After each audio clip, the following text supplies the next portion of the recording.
Assalamualaikum warahmatullahi wabarakatuh.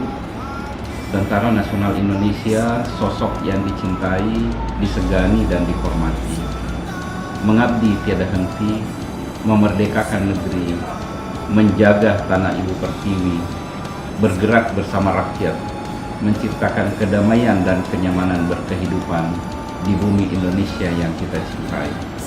Saya Amran Mahmud, Bupati Wajo, atas nama pemerintah daerah dan seluruh masyarakat Kabupaten Wajo, mengucapkan selamat Hari Ulang Tahun TNI ke-77 kepada seluruh personil TNI dimanapun bertugas.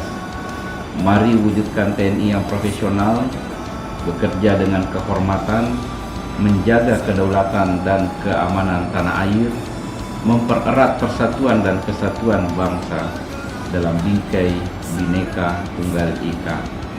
Jayalah terus TNI, TNI adalah kita, Dirgahayu TNI ke-77, kesatria yang tangguh dan kuat.